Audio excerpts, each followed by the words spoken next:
Diolch yn ymwneud. Diolch yn unwaith eto Dduw am gyfle arall i ddod yma ger dy fron ac i ni yn cyflwyno'n hamser i ti ac yn gofyn am help o ddifri bydde di yn ein arwen ni yn ein nerthu ni i ddaddoli di mewn ysbryd a gwirionedd. Tyrd felly, ni'n gofyn hyn oll trwy enw ac heiddiant ni'n harglwydd Iesu Grist. Amen. Dewch ni ddechrau drwy ganu'r emyn rhif 197. Mawr oedd Crist yn rhagwyddoldeb mawr yn gwisgo natur dyn, mawr yn marw ar Galfaria, mawr yn meiddi angau hun. 197 gen i sefyll uwch ni.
Croeso'n gwasanaeth ar ôl yr oedfa, fe fydd na luniaeth ysgafn drws nesaf yn y neuadd.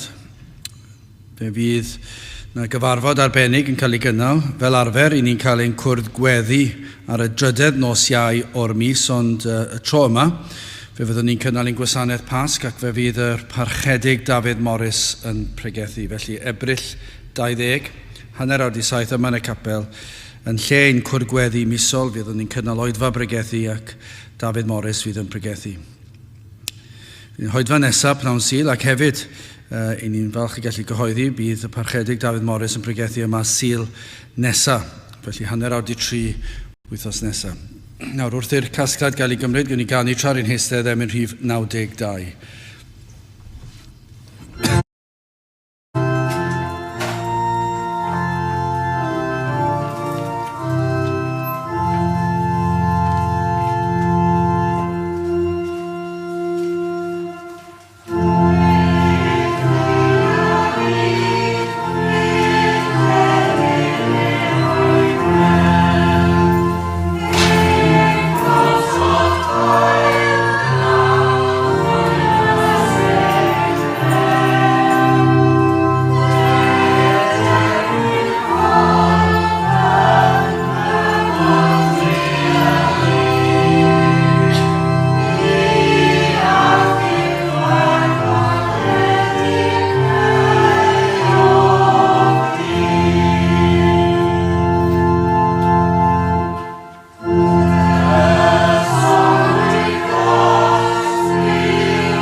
darlleniad o'r Salmau, Salm 98.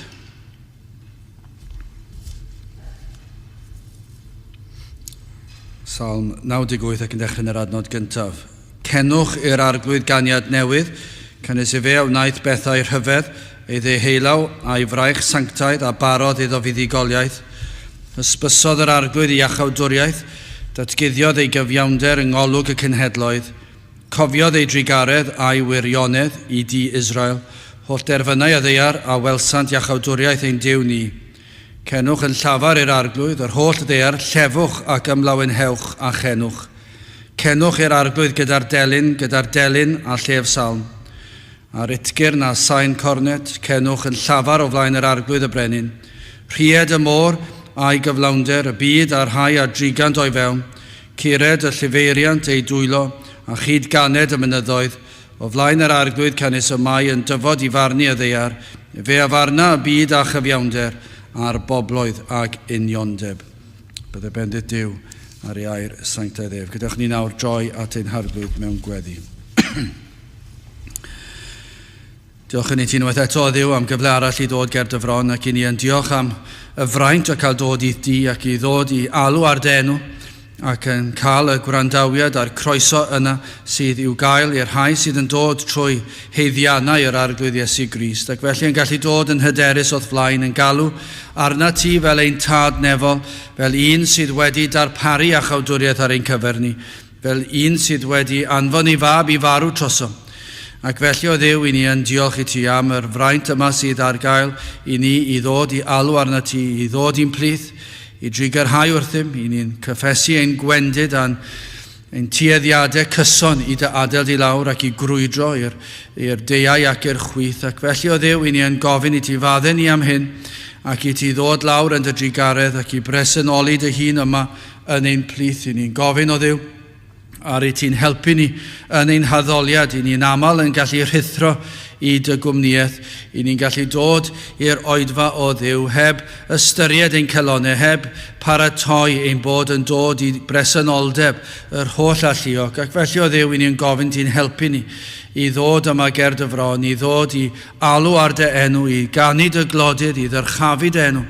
I ni'n gofyn o Dduw bydde ti yn ein helpu ni yn hyn ac y byddwn ni yn teimlo dy bresenoldeb yn agos at bob yr un ohono. I ni yn gofyn o Dduw am yr rhai hynny sydd dal y tu allan i'th deyrnas di ac yn gofyn hyd yn oed heddiw yn dy ras di y bydde di yn peri y bydd rhai yn symud o'r teyrnas o dywyllwch I deyrnas o oleuni. Ac yn gweddio Dduw y byddant yn dod I deimlo dy bresenoldeb yn agos atynt, nid yn unig neu bod yn teimlo dy bresenoldeb mewn ffordd sydd yn peri dychryn ac ofn o feddwl am ei pechod yng ngoleuni dy sancteiddrwydd di, ond y byddant hefyd yn teimlo agos atrwydd yn y modd ei bod nhw'n gallu dweud dy fod wedi maddau y cyfan a bod ei pechod wedi hoelio i'r groes, I groes yr arglwydd Iesu Grist. Ac felly o Dduw I ni'n gweddio bydd ysbryd I yn gweithio yn rymys yma yn ein plith. I ni'n gofyn I ti cynhesu pob un o'n celonau ni ac o Dduw paratoni ar gyfer wythnos sydd o'n blaenau ni I fyw mawl a clod i'th enw di. I ni'n cyflwyno'r cyfnod yma o'r Pasg ac yn gofyn am bob un oedfa, bob sul, bob cyfarfod arbennig. I ni'n gweddio Dduw y bydde di yn bendithio ac yn paratoi yn eidiau nawr I ddod I wrando ar dy air di ac wrth I amrywieisio'n ddod I bregethu dy air. I ni yn gofyn I dy bresenoldeb ath nerth I fod arnynt ac o Dduw y bydd dy enw di yn cael ei ddyrchafu gorywch pob enw arall. Ac felly o Dduw I ni yn cyflwyno'r dydd I ddofal di, bendithio'r holl ddydd yma, gad I ni fedru dweud ein bod wedi treulio'r diwrnod yn dy bresenoldeb di, ac felly o Dduw y byddi di'n parhau gyda ni yn y dyddiau sydd yn dod. Diogelan hamser nawr, nertha ni yn ein haddoliad nawr. I ni'n gofyn hyn o trwy enw ac heiddiant ein harglwydd Iesu Grist. Amen. Yes.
Gallwch ni gan i emyn rhif 525, 525 o'r flaen o ddiw rwy'n dyfod gan sefyll o hir bell, pechadur yw fe enw ni feddaf, enw gwell. 525 gewn ni sefyll i'w chanu.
Fe ddawyn testyn o'r salmau, Salm 98 ar adnod gyntaf. Cenwch i'r arglwydd ganiad newydd, canis e fe a wnaeth bethau rhyfedd, ei ddeheilaw a'i fraich sanctaidd a barodd iddo fuddugoliaeth.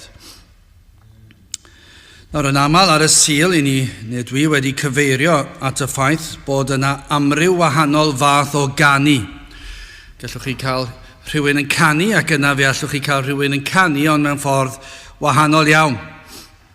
Ac nid felly i ni'n sôn yn y salm yma, pan mae'r salmydd yn dweud cenwch i'r arglwydd ganiad newydd, ac trwy gydol y salm fe fyddwch chi'n gweld cyfeiriad at ganu a canu clod i'r arglwydd.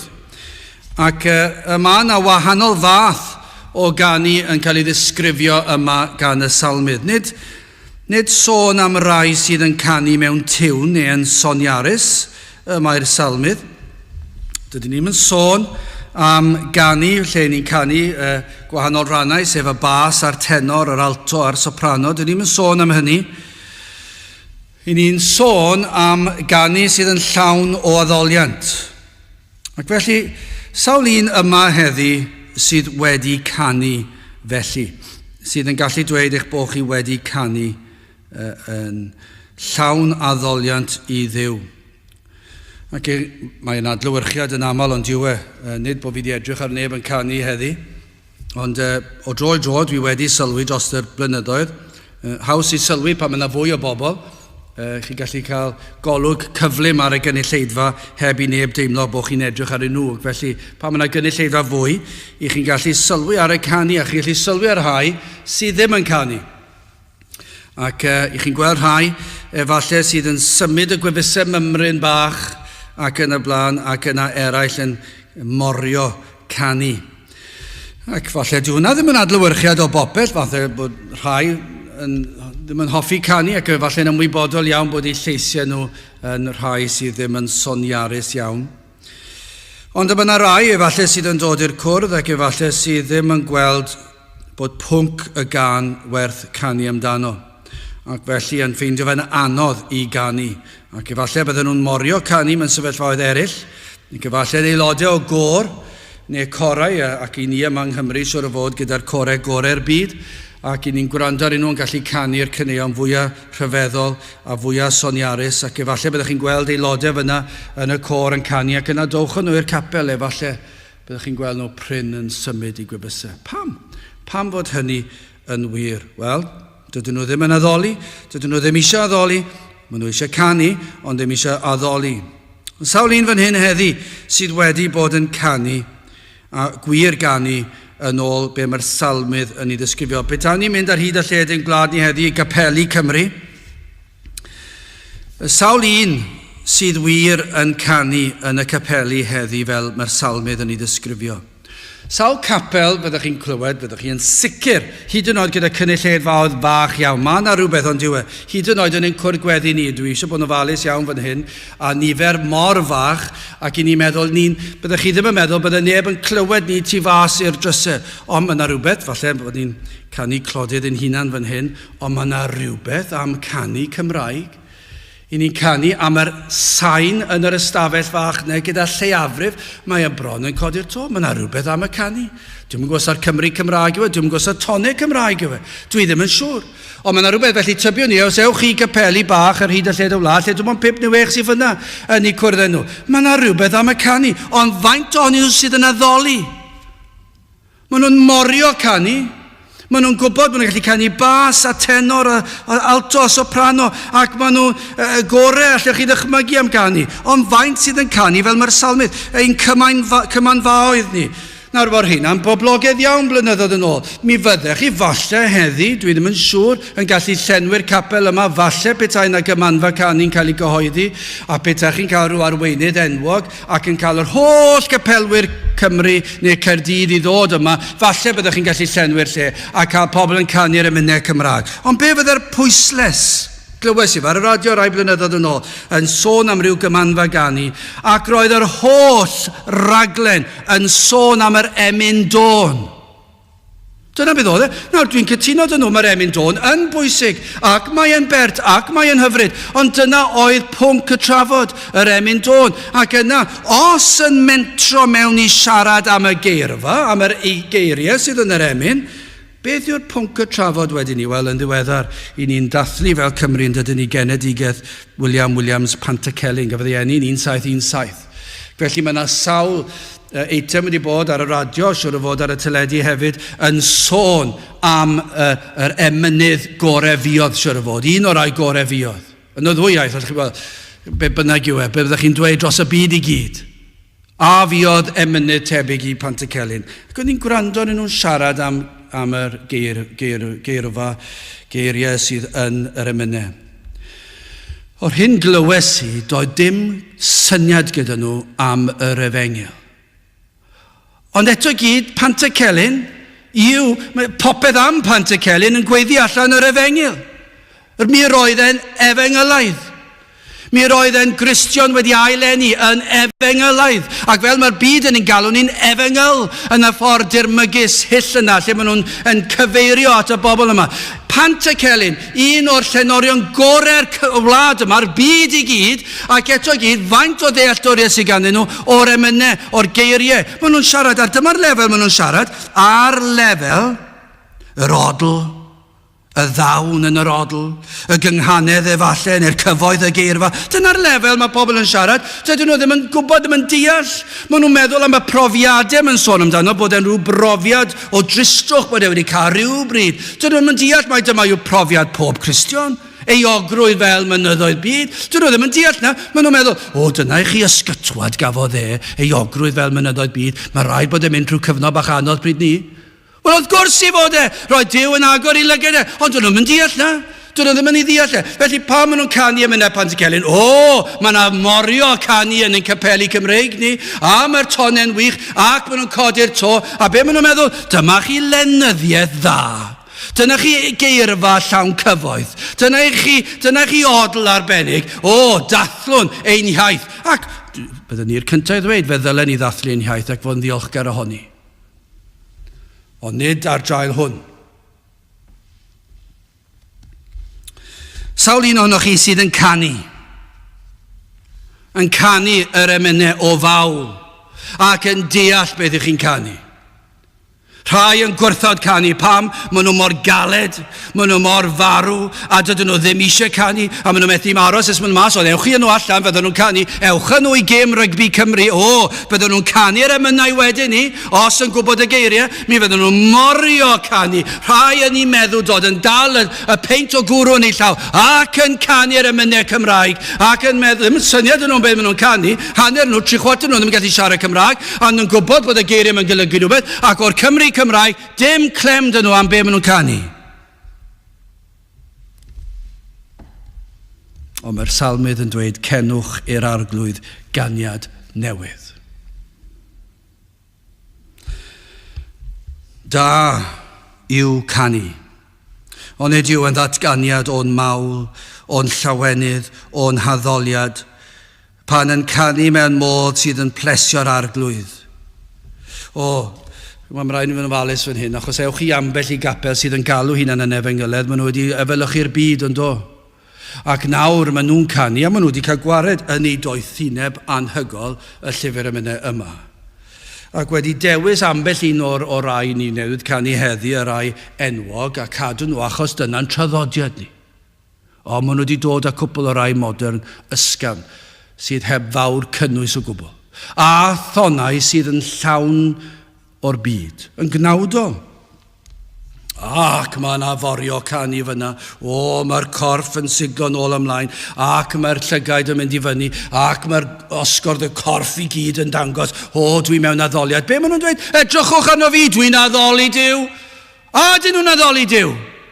Maen nhw mwy na thebyg yn addoli'r hunan. Edrychwch pa mor ddiwiol ydw i, yn y ffordd dwi'n addoli, yn y ffordd dwi'n canu. Ac maen nhw'n morio canu. Ond nid dyna beth sydd gan y salmydd.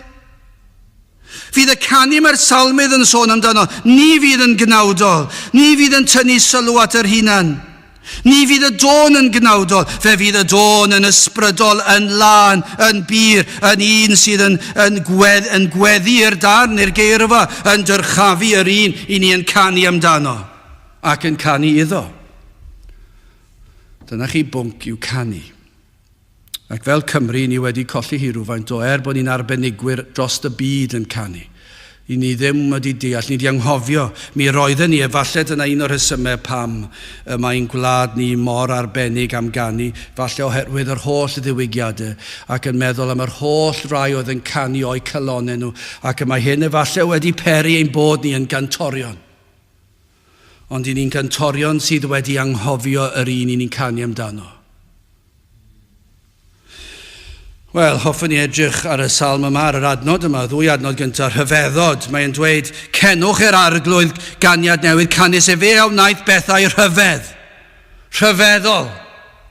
Rhyfeddod ei weithredoedd yn gyntaf ac yn ail, rhyfeddod ei fuddigoliaeth ac yn olaf rhyfeddod ei ddatguddiad. Beth am rhyfeddod ei weithredoedd? Cenwch i'r arglwydd ganiad newydd. Pam ddylen ni ganu caniad newydd i'r arglwydd? Canus e fe a wnaeth bethau rhyfedd. Mae'r salmydd yn canu clod i'r un sydd yn dod fel y Meseia. Dyma beth mae'r salm yma'n cyfeirio ato. Y peth fwyaf rhyfedd yw am y ffaith bod mab Duw yn dod i'r byd. Does gan y salmydd ddim amheuaeth fod y Meseia yn dod. Mae wedi dweud, cenwch i'r arglwydd ganed newydd, canis e fe a wnaeth pethau rhyfedd. Mae wedi wneud e. Mae wedi wneud y pethau rhyfedd. Rhyfeddol yw hwn y cenir amdano. Dyna be mae salmydd yn dweud, rhyfeddol ymhell yn ôl cyn seiliad y byd. Mae hwn yn rhyfeddol. Mae Iesu Grist yn rhyfeddol. I ni wedi canu'r emyn. Grandewch ar y geiriau yma. Ni wedi canu fe, ac i chi'n gwybod amdano fe, ond mae werth ail dweud e, cyn llunio'r byd, cyn lledu'r nefoedd wen, cyn gosod hael neithiwr. O'n i'n dod gatio'r cwr pobl ifanc ac nes i bwyntio fyny at yr awyr ac yn dweud, drychwch ar yr lleiad. Ddim yn aml chi'n gweld yn y ddinas, a chi'n lleiad, ond ddim y ser. A chi'n gweld ser yn bob man. Ydych chi roed wedi ystyried cyn i Dduw, cyn i Grist i osod yr lloer, y ser, yr hael, y lleiad yn yr awyr, cyn i reina cael ei osod yna, cyn lledu'r nefoedd wen, cyn gosod hael, na lloer, na ser uwch ben, fe drefnwyd ffordd yng nghyngor 3 i beth? I achub gwael golledig eog ddyn. Dyna i chi gyfarfod oedd honno. Y drindod wrthi, y tad y mab a'r ysbryd glân, cyn bod y byd yn bod, cyn bod na hael a na ser na lleiad yn yr awyr, cyn bod y moroedd wedi dod, cyn bod y ddeiar wedi dod, cyn bod dyn ar y ddeiar, cyn hynny gyd, yno yn mhell yn ôl cyn seiliad y byd, cyn llunio'r byd, fi oedd na gyfarfod. Y drindod wrthi, yn beth fe drefnwyd ffordd yng nghyngor 3 ffordd iachawdwriaeth. Dyna chi gyfarfod, dyna chi ryfeddol. Chi rioed wedi meddwl am ryfeddod hwn? Dyna pam mae'r salmydd yn dweud, cenwch i'r arglwydd ganed newydd. Yr oedd hwn, yr un ni'n canu amdano, yn rhan o'r drindod, yn cael cyfarfod cyn llunio'r byd, cyn i'r byd, cyn i ddyn bechu. Yr oedd yr Iesu yn gwybod, yr oedd rhaid iddo ddod i farw. Pam? Fe drefnodd e'r ffordd. Fydd yn yr rhai yn dweud, dwi'n adneu synwyr. Pam na stopiodd e fe? A maen nhw'n trial gweithio'r peth mas. Ac yn meddwl y gallwn ni ddeall pethau tyfnion tragwyddoldeb. Sut fedrwn ni ddeall y pethau hyn? Beth yw ein lle ni i'w plygu ac addoli a rhyfeddu? Dydw i ddim yn deall sut mae ffôn symudol yn gallu ffonio rhywun pen draw'r byd. Dwi ddim yn deall sut gallu troi teledu ymlaen yn gweld lluniau. Dwi ddim yn deall mwyafrif o bethau sydd yn y byd yma, ond dwi ddim yn ei cwestiynu nhw.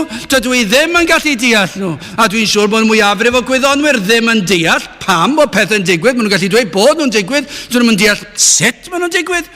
Ond dydyn ni ddim yn cwestiynu os oes rhywbeth yn digwydd, mae yn digwydd. A dyma beth ddigwyddodd fan hyn. Cyn llunio'r byd, cyn gosod yr ser a'r lleiad yn ei le, fi oedd na gyfarfod, ac yr oedd y cyfarfod yma, drindod wrthi, yn gwybod am cwymp dyn, ond dweud, fe drefnau ffordd iachawdwriaeth.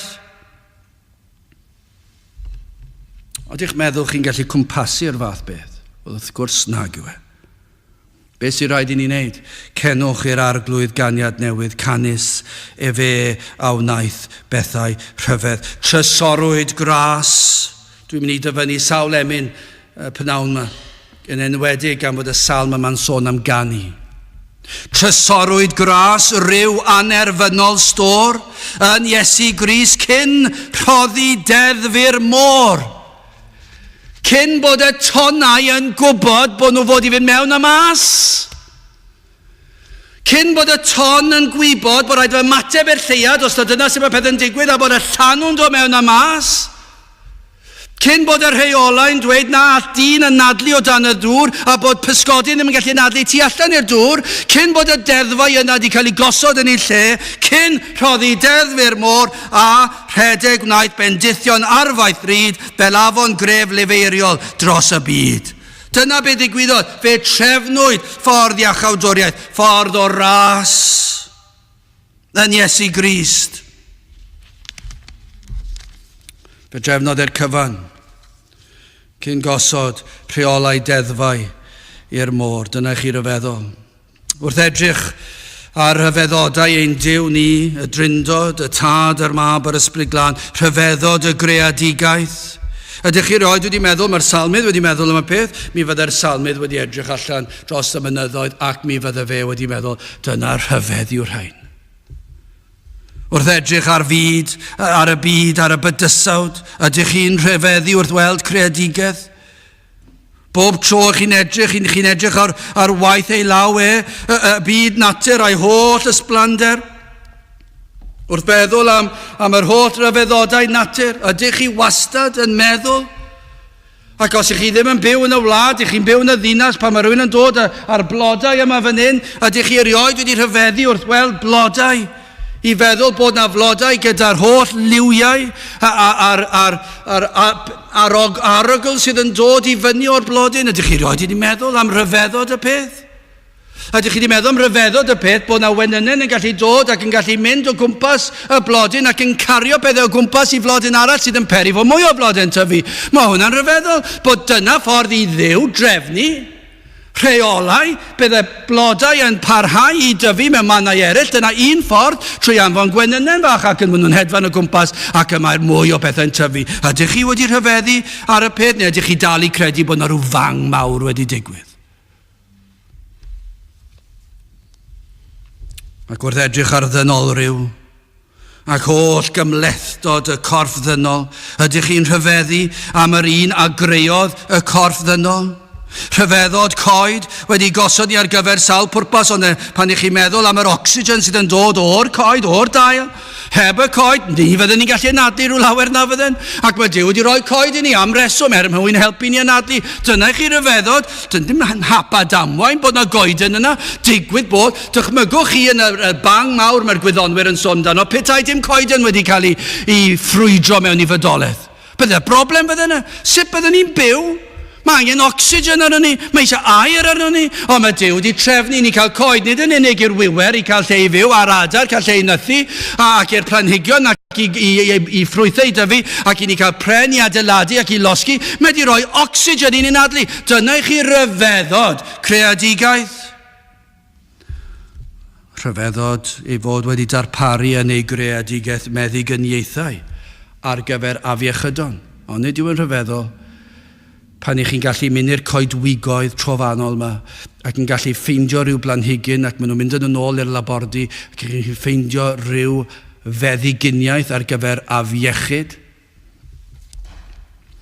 Ceir adnoddau i wella afiechydon na wybyr amdanynt cannoedd o flynyddoedd yn ôl. Ond i Dduw yn ei greadigaeth fe ddarparodd planhigion i ni 5,000, 6,000 o flynyddoedd yn ôl adeg y greadigaeth a fydde'n ddefnyddiol i ni heddi. Falle doedd yr afiechyd na ddim yn bodoli pan creuwyd y byd, ond mae yma nawr i ni. Mae wedi cael ei roi'n barod i ni. Pam? Yn y cyfarfod rhyfeddol yna cyn y greadigaeth, fe ddarparwyd y cyfan. Popeth ar ein cyfer ni. Odi hwnna'n peri chi ryfeddu at fawredd Duw? Dim syndod bod y salm yn dweud cenwch i'r arglwydd. Ac yna, pan i ni'n meddwl am rhyfeddodau ei ragluniaethau, y modd y mae pwrpasau Duw yn dod i fydolaeth, ei gynlluniau bob tro yn cael ei gyflawni. Pan mae Duw yn ewyllysio y mae yn digwydd, ac felly ni'n gallu eistedd nôl ar rhyfeddu. Ac yna wrth edrych ar yr eglwys, ond ydyn ni'n edrych yn wan. Ond pan yn teimlo'n wan ac yn meddwl bod ni wedi colli'r dydd, i ni'n cael ein hatgoffa, mae y Duw yma yw ein Duw ni, ac mae'r holl alluog wrth y lliw. Ond nid yw hwnna'n wir. Ac felly yn ei ragluniaethau am ba bynnag reswm, yn wan nawr y mae'r eglwys yn edrych, y gall godi'r eglwys i fyny hefyd. O, mae pethau hyn y tu hwnt i'n deall ni. Ond fe ddylsai ein gorfodi i blygu gli na'n pennau i'w addoli ac i ddweud mor fawr wyt ti. Ei fod ef yn gallu rheoli hanes ac yn gallu rheoli'n dyfodol. Ei fod yn gallu rheoli'r cenhedloedd y gwledydd mwyaf pwerus y byd. Ac wrth i ni wrando ar y newyddion heddiw a ddoi ac yfori ac yn pryderu wrth glywed y dynion yma yn dweud y pethau yn erbyn ei gilydd ac yn meddwl fe all hyn achosi ryfeloedd mawr, ond yna ni'n cofio y mae Duw yn rheoli'r cyfan ac yn goruwch lywodraethu dros ben pechod dyn. Ac na all ddim byd digwydd tu hwnt i'w ganiatad ef. A ydych chi'n deall y pethau yma?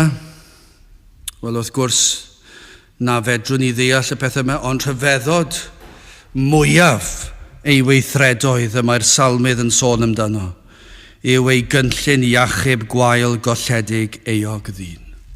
Dyna chi be mae salmydd wir yn sôn amdano. Pa mae'r salmydd yn dweud, cenwch i'r arglwydd ganiad newydd, canys y fe a wnaeth bethau rhyfedd. Be mae'n golygu yw hyn? Mae'n sôn am y pethau rhyfeddol yma ar draws y byd, ar greadigaeth. Mae'n sôn am pethau yna wrth gwrs, ac am natur, am berson Duw. Mae'n sôn am pethau yna hefyd, ac am ragluniaethau.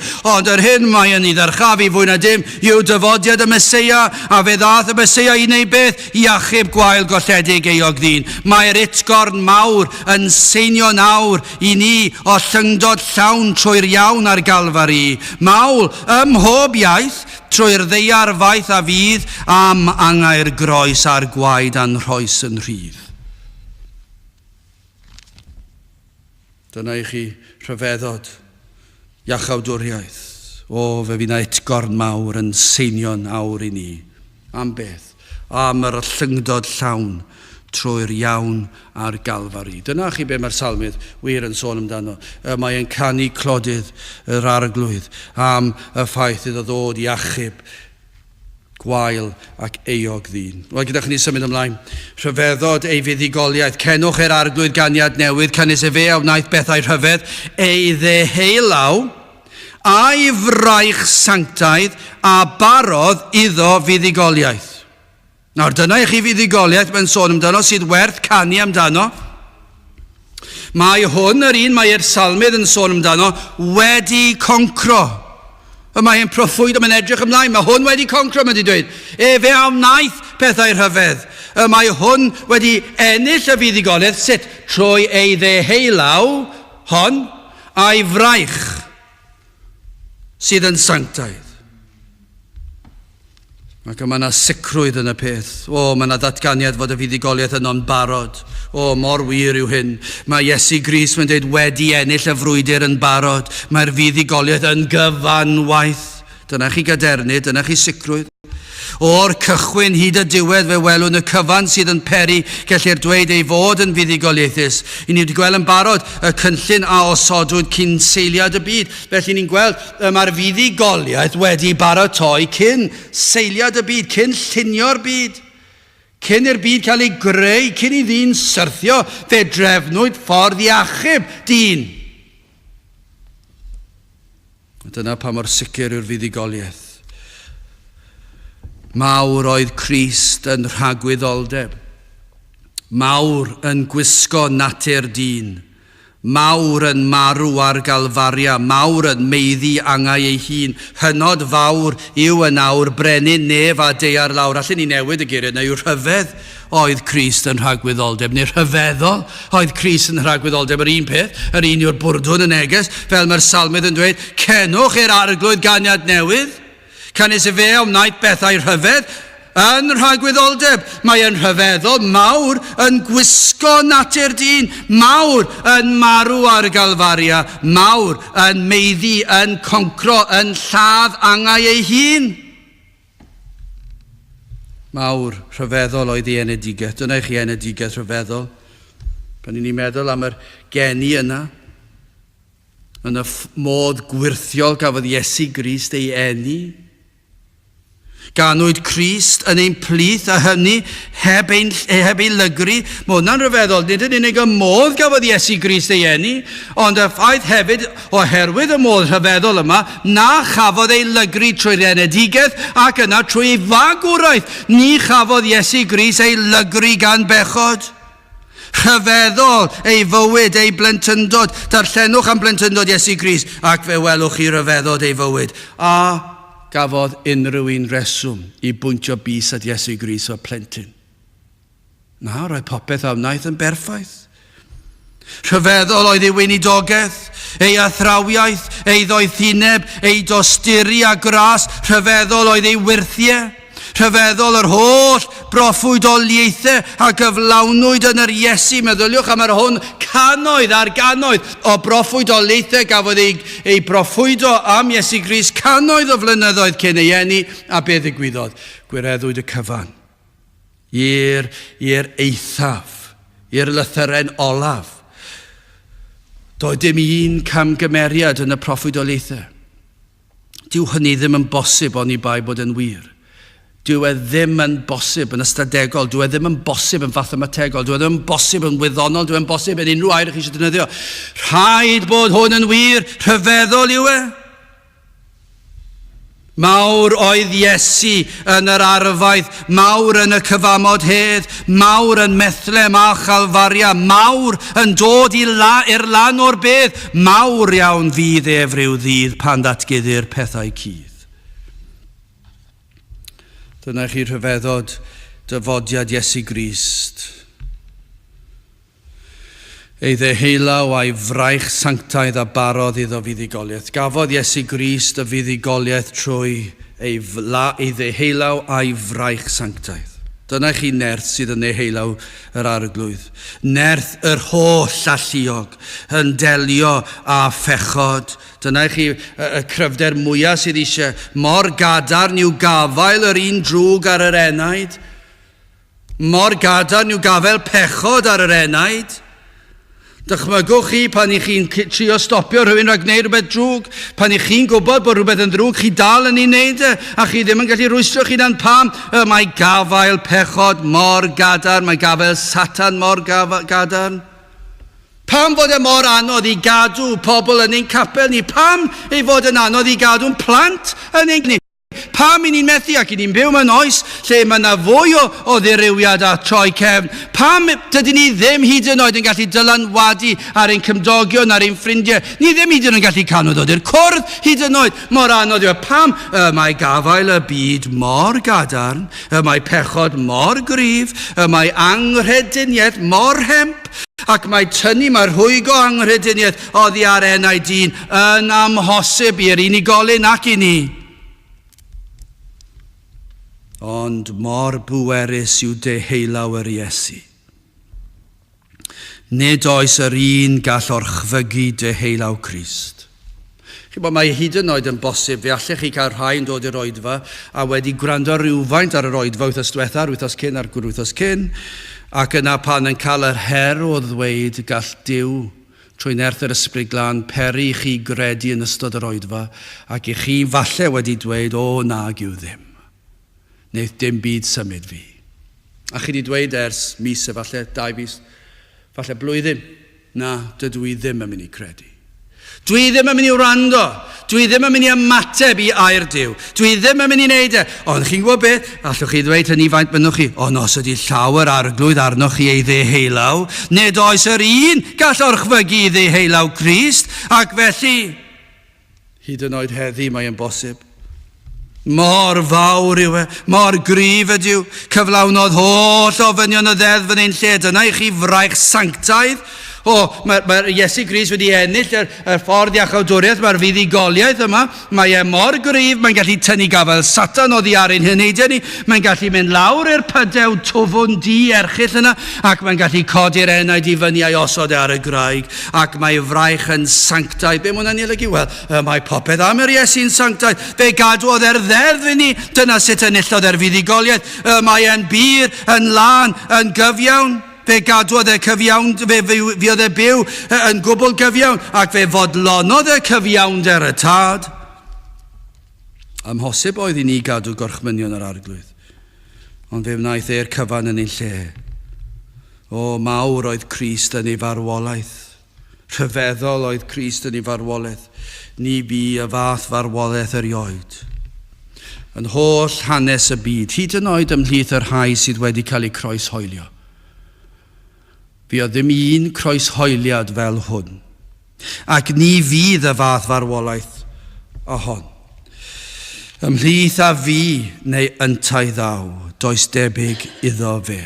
Ac hyd yn oed yn ei enedigaeth, ni anwyd yr un baban fel yr Iesu. Ac yn ei farwolaeth, ni fydd yr un yn marw fel marwolaeth yr Iesu. Mae e'n farwolaeth rhyfeddol. Dyna i chi gweld nerth i ddeheulaw yno ar y groes. Nid yr hoelion a gadwodd yr Iesu ar y groes, fe roddodd ei hun yno. Yno pan lifodd ei waed, roedd yr Iesu yn ennill y fuddugoliaeth. Dyna oedd y ffordd a drefnwyd cyn seiliad y byd, cyn llunio'r byd, cyn lledu'r nefoedd wen. Trefnwyd y byddai yr Iesu yn cymeryd ein cosb yn ein lle. Dyna oedd y cytundeb, dyna oedd y cynllun, dyna benderfynodd y drindod, ac i weld y ffordd y byddant yn ei wneud, y byddai'r Iesu yn dod yn y cnawd, yn cael ei eni, yn byw bywyd perffaith, yn neud ei weithredoedd, ac yna'n arwain at y groes, ac ar y groes byddai'r tad yn tywall ei gosb arno fe, yn lle arnom ni. Ac y byddai waed yn llifo ac yn dangos bod bywyd yn mynd allan ohono, a bod bob diferyn o waed yn mynd allan. Mi fyddai'r corff yr Iesu yn gwanhau, ac mi fyddai fe yn marw, ac yna pan fuodd e anadlu'r anadl olaf, oedd e'n dangos yr wyf wedi cymryd y gosb yn lle fy mhobl. Ac yna wrth droed y groes yn ei waed, fod modd i chi felly, yn y darlun yma o farwolaeth Crist, i olchi pob staen pechod ymaith. Dyna pam yr ymwneud yn dweud, mawr yn Methlem a Chalfaria. Mae'r genedigaeth yn rhyfeddol, mae'r farwolaeth yn rhyfeddol. Mawr yn dod i'r lan o'r beth. Ar y trydydd dydd, fyddwn ni'n cyfio hynna'n fuan iawn nawr, ar y trydydd dydd, Iesu Grist godi o'r beth. A beth oedd hwnna'n dweud? Dwi wedi ennill y fuddugoliaeth. Trwy fy nehelaw a fy mraich sanctaidd. Dwi wedi gwneud y cyfan. Dwi mor gryf, mor ganon, dwi wedi atgyfodi. Ydych chi'n gallu deall hyn? Na, wrth gwrs, ond fe fedrwch chi ryfeddu at y rhyfeddod. Yno ar y trydydd dydd, dangosodd iddo nid yn unig iddo dalu'r pris, ond iddo ennill y fuddugoliaeth ar ein cyfer. Mawr yw Iesu yn ei berson, mawr fel Duw a mawr fel dyn, mawr ei degwch a'i hawddgarwch, gwyn a gwridog teg ei lun, mawr yw ef yn y nef ar ei orsedd, gadarn gref. Gyna dwi wedi ffeindio pennill arall, mawr yw Iesu yn ei swyddau, mawr fel archoff ffeiriad glân, mawr fel proffwyd, mawr fel brenin, mawr fel bugail o fy mlaen, mawr yw'r gwaith Iesu a wnaeth, fe gaeth lod dros oesoedd maith. Dyna beth oedd y salmydd yn ei ddweud. Cenwch i'r arglwydd. Pam? Am rhyfeddodau. Rhyfeddodau ei fuddugoliaeth, rhyfeddodau ei weithredoedd, wel yn ola felly. Beth am rhyfeddod ei ddatguddiad? Mae'r salmydd yn mynd ymlaen yn yr ail ar drydydd adnod. Hysbysodd yr arglwydd ei iachawdwriaeth, datguddiodd ei gyfiawnder yng ngolwg y cenhedloedd, cofiodd ei drigaredd a'i wirionedd i di Israel, holl derfynau a ddeiar a welsant iachawdwriaeth ein Duw ni. Mae ein Duw ni wedi cyflawni'r hyn yr addawodd i'n tadau trwy y proffwydi. Hysbysodd yr arglwydd ei iachawdwriaeth, datguddiodd ei gyfiawnder yng ngolwg cenhedloedd, ac yna mae'n dweud hyn, cofiodd ei drigaredd a'i wirionedd. Fe gofiodd? Fe gofiodd ei drigaredd a'i wirionedd i di Israel. Mae'n cofio i addewidion, fe anfonodd ei Iesu Grist. Ond nid yn unig hynny, fe ddarparodd y ffordd, nid yn unig i Dduw, y Tad, yr Mab a'r Ysbryd Glân, drefnu'r ffordd, ond hefyd mae e wedi dweud, mae e wedi darparu'r ffordd, ond fe ddatguddiodd e'r ffordd hefyd.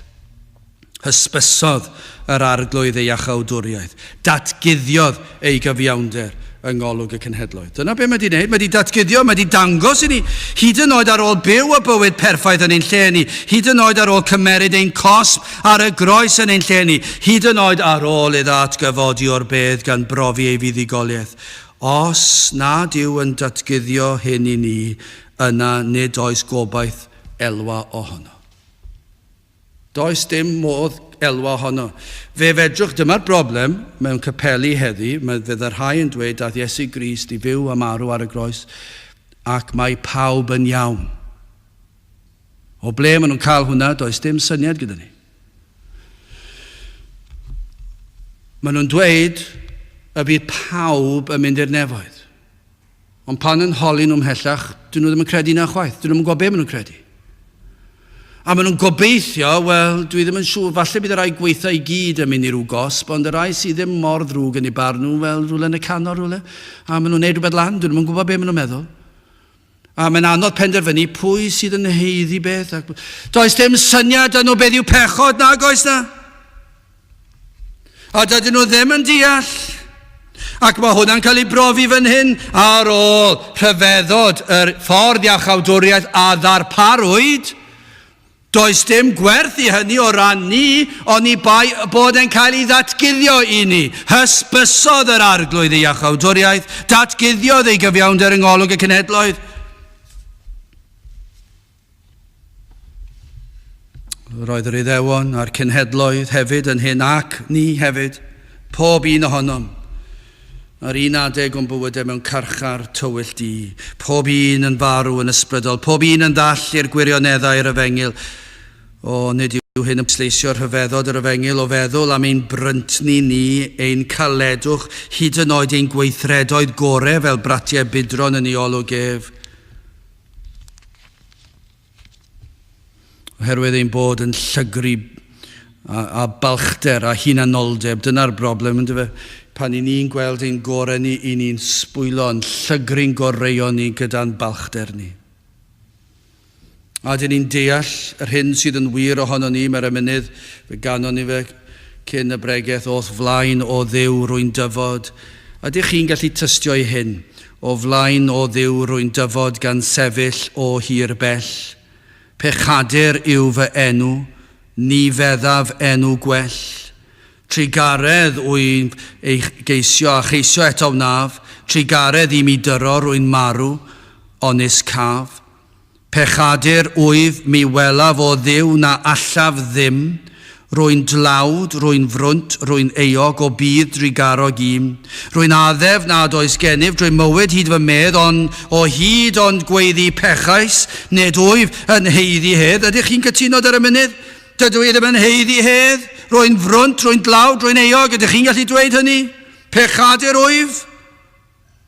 Ni feddaf enw gwell, ydych chi'n gallu dweud hynny? Mi glywais gynt fod Iesu a'i fod felly nawr yn derbyn publicanod a phechaduriaid mawr. O, derbyn, arglwydd derbyn, fi hefyd gyda hwy a maddau'r holl anwiredd heb gofio'r camwedd mwy. Dyna chi ryfeddod, yr ysbryd glân yn agor llygaid ein heneidiau i weld ein pechod. Chi'n gwybod beth, os ych chi'n Gristion, mi fydd yr emyn yna yn rhan o'ch tystiolaeth chi, o'ch profiad chi, mi fyddwch chi'n gallu dweud yr oedd na adeg, a dwi dal yn teimlo hyn, pechadur yw fy enw, ni feddaf enw gwell. Rwy'n frwnt, rwy'n dlawd, rwy'n eog. Chi'n gallu cydnabod hynny, chi'n dweud, dwi wedi profi hynny. Mae'n eogrwydd fel mynyddoedd byd. Sut mae hynny wedi digwydd? Sut bod yna rai ohonom ni'n gallu profi hynny, a eraill ddim?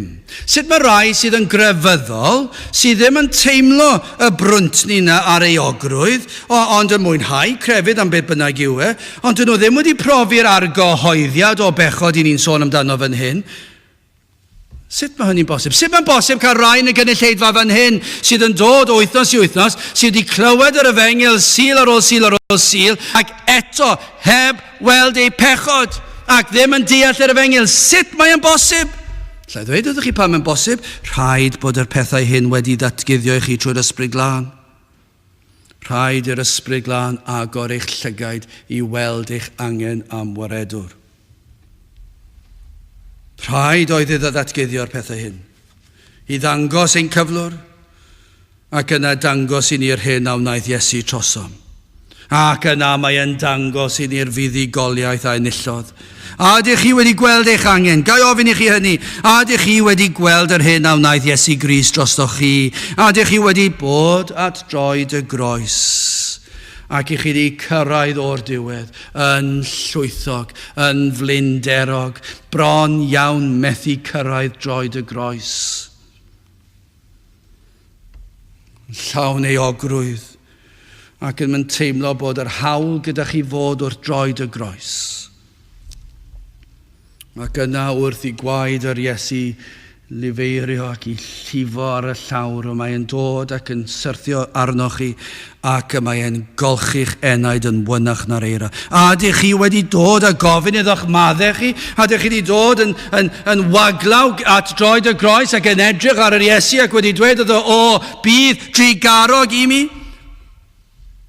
O hyd yn gweiddi pechais, nid o'i fy nheiddi hedd, ond yna'n dweud, o derbyn arglwydd, derbyn fi hefyd gyda hwy, a maddau'r holl anwiredd heb gofio'r camwedd mwy. Ydych chi wedi bod yna yn galw, o maddau i mi, golcha fi'n lan? Gai ofyn i chi wrth ddod at droed y groes, a yw e wedi rhoi trodd o ffydd i chi? Lle falle bod chi'n tybio bod chi wedi bod o'r blaen a wedi gofyn, ond doeddech chi ddim yn gofyn i'n rhywbeth o ffwrdd â hi oedd hi. Ond nawr wrth ddod yn llwythog ac yn flinderog, a phledio, a chrio, a galw o maddau, fy holl gamweddau. Ac yna rywsut neu gilydd fe ddigwyddodd rhywbeth. Fe ddath yr ysbryd glân a rhoi trodd o ffydd i chi. Ac gallwch chi ddim ei esbonio fe, ond yr oeddech chi yn credu i sicrwydd i'r Iesu faddau pob camwedd.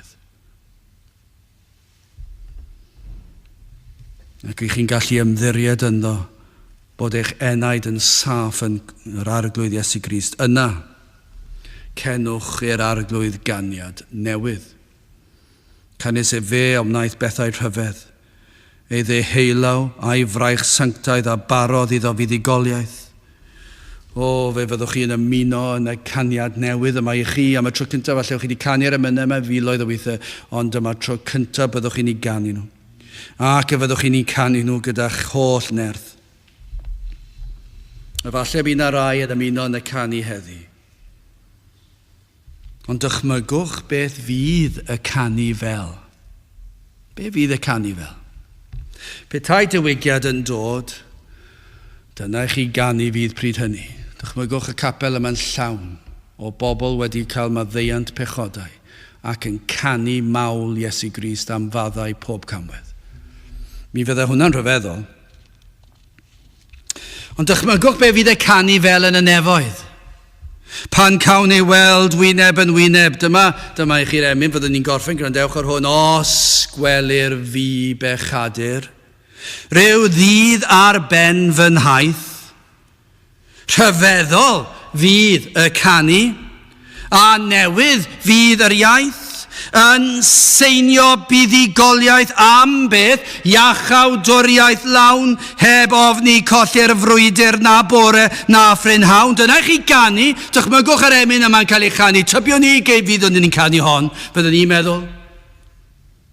A falle yn y Gymraeg hefyd. O, fydd na ganu yn y nefoedd. O, sgwelir fi, bechadur, os cawn weld ein gilydd yn on y nefoedd, dyna chi ganu, a mae fuddugoliaeth fe genir ac fe genir yn rhagwyddoldeb maith, os gwelir un pererin mor llesg ar ben ei daith, a girwyd mewn tymhesloedd, a olchwyd yn y gwaed, a ganwyd ac a gadwyd drwy'r iachawdwriaeth rad. Dyna chi ganu fydd yn y nefoedd.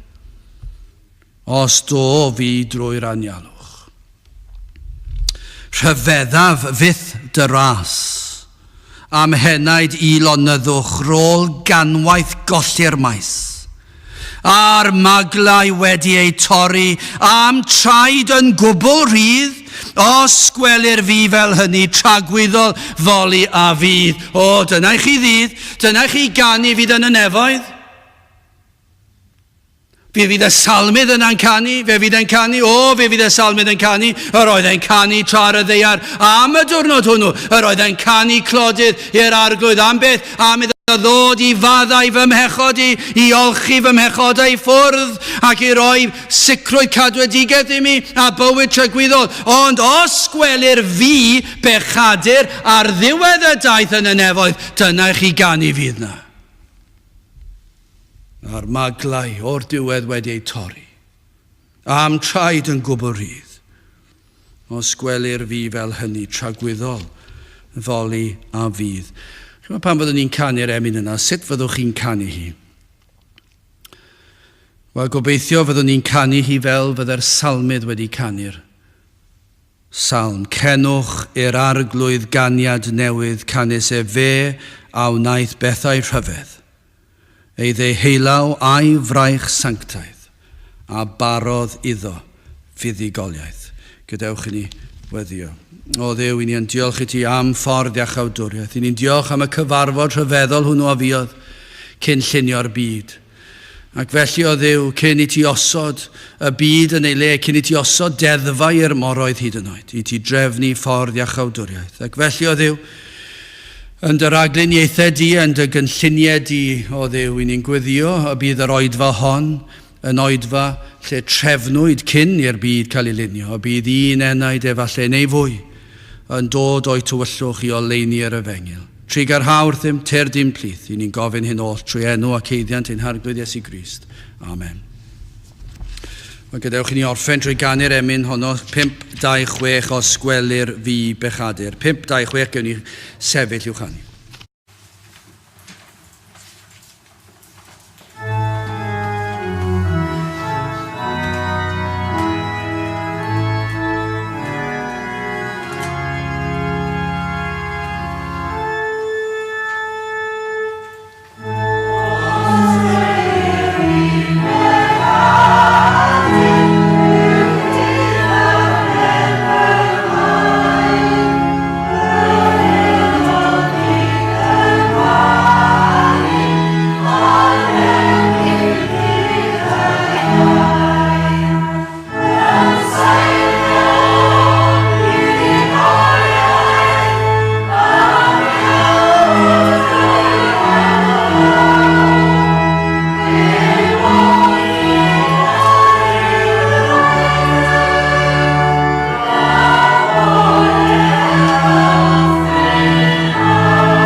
Bydde di ras ein harglwydd Iesu Grist a chariad Duw, a chymdeithas yr ysbryd glân, fod gyda chwi oll hyd byth. Amen.